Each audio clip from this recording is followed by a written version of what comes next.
গর্ভাবস্থার ১৫তম সপ্তাহে আপনার গর্ভের শিশু প্রায় ১০.১ থেকে ১০.৫ সেন্টিমিটার লম্বা হয়ে গেছে। এটি একটি, এখন যদি বাহ্যিক দৃষ্টিতে আমরা বলে থাকি, তাহলে প্রায় একটি বেদানার সমান এবং ওজন প্রায় ৭০ গ্রামের কাছাকাছি। তো ত্বকে লোমের আবরণ তৈরি হচ্ছে। ছোট্ট শিশুর শরীরে ইতিমধ্যে এক ধরনের নরম তুলতুলে লোমের আবরণ কিন্তু তৈরি হতে শুরু করেছে। একে আমরা ডাক্তারি ভাষায় ল্যানুগো বলে থাকি। জন্মের আগে আগে এই নরম মসৃণ লোম পড়ে যায়, পরবর্তীতে নতুন লোম গজায় যা আগের চেয়ে খানিকটা কম নরম হয়। এই পর্যায়ে শিশুর চোখের পাপড়ি তৈরি হয়। ছোট সোনামণির চোখের পাপড়ি ও ভ্রু তৈরির কাজ শুরু হয়ে গিয়েছে। দিনে দিনে শিশুর চোখ আরো বিকশিত হচ্ছে, শিশুর দাঁত তৈরি হচ্ছে।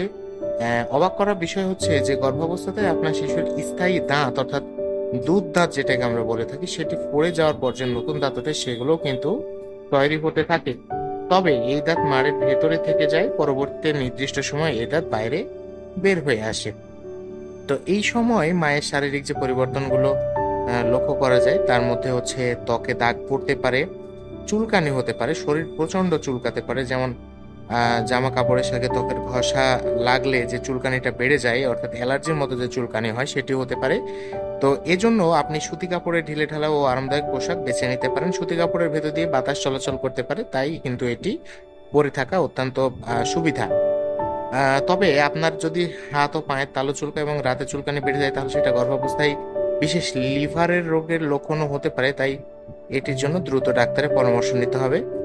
আহ তো এই জন্য এর পরে আমরা যে পরামর্শটি দিয়ে থাকি সেটি হচ্ছে রেটিনয়েড যুক্ত প্রসাধনী এড়িয়ে চলা, অর্থাৎ গর্ভাবস্থায় রেটিনয়েড সমৃদ্ধ ক্রিম, জেল বা অন্য কোনো প্রসাধনী এড়িয়ে চলার পরামর্শ আমরা দিয়ে থাকি। কারণ ত্বকে রেটিনয়েড ব্যবহার করলে তাতে গর্ভের শিশুর ক্ষতি হওয়ার একটা সম্ভাবনা থাকে।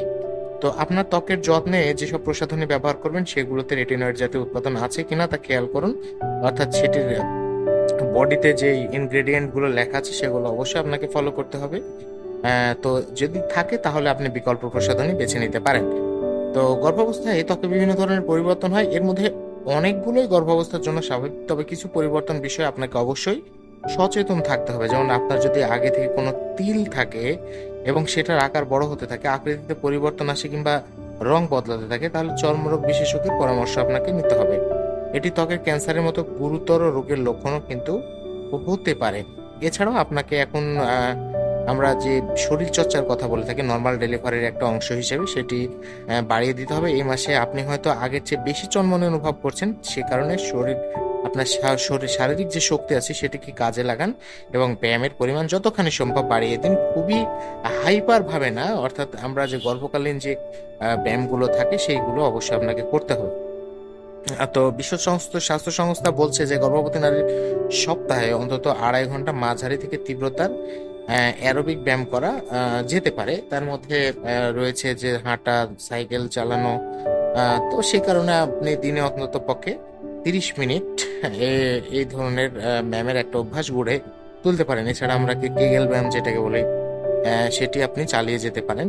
তো গত সপ্তাহের মতো এই সপ্তাহে অন্যান্য লক্ষণগুলো শরীরে থাকতে পারে। দাঁতের মাড়ি ফুলে যেতে পারে, মাথা ব্যথা হতে পারে, আপনার জয়েন্টে বা লিগামেন্টে ব্যথা অনুভব করতে পারেন, নাক থেকে অনেকের রক্ত পড়তে পারে, পেট ফাঁপা, কোষ্ঠকাঠিন্য সমস্যাটি হতে পারে, অর্থাৎ গ্যাস্ট্রিক অ্যাসিডিটি জনিত যে সমস্যাটি, স্তনে ব্যথা হতে পারে, পা কামড়াতে পারে, অত্যাধিক গরম হাঁসফাঁস লাগতে পারে, প্রসবের রাস্তায় ইনফেকশন হতে পারে, যোনিপথে ইনফেকশন হতে পারে। তো এছাড়াও আপনার বমি বমি ভাব হতে পারে।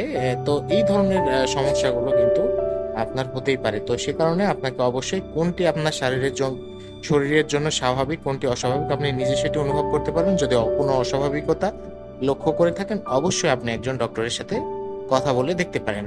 তো আপনার এবং আপনার অনাগত সন্তানের জন্য সুস্বাস্থ্য এবং শুভকামনা রইল, সে আশায় আজকের মতো শেষ করছি। ভালো থাকবেন, সুস্থ থাকবেন, আল্লাহ হাফেজ।